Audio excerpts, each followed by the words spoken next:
palace in Malaysia has now confirmed that they will be naming a prime minister later this afternoon, and the former deputy prime minister Anwar Ibrahim will be sworn in as the next prime minister of Malaysia, appointed by the elected constitutional monarch here, the Sultan of Pahang. Now, this after the Sultan of Pahang decided to consult with the other royal families earlier today with regards to the deadlock that's really gripped Malaysia for the better part of the last couple of days, especially after that election that resulted in the first hung parliament in history. Now, both sides have not been able to come to an agreement as to forming a majority government. And in this instance, actually, the elected monarch, who is mostly ceremonial by nature, can actually choose who the next prime minister is based on his decision on who might actually command a majority. Now, it goes to show that Pakatan Harapan, which is the party led by former Deputy Prime Minister Anwar Ibrahim, actually commanded about 83 seats in the recent parliament, just narrowly pipping the Perikatan Nasional, which won about 72 seats. Now, Anwar is seen as being the more secular, relatively more secular party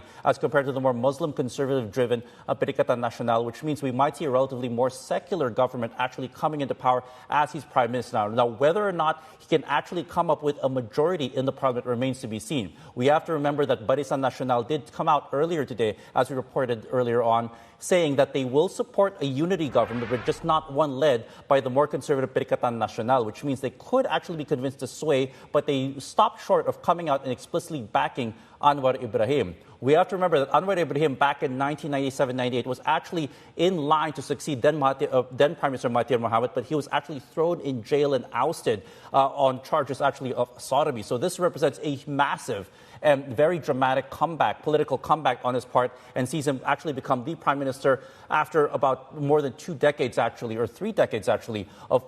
political questions, and also a handful of bouts actually in jail for various charges. But he is going to be the next prime minister of Malaysia. Whether or not he can hold on to power now is another question.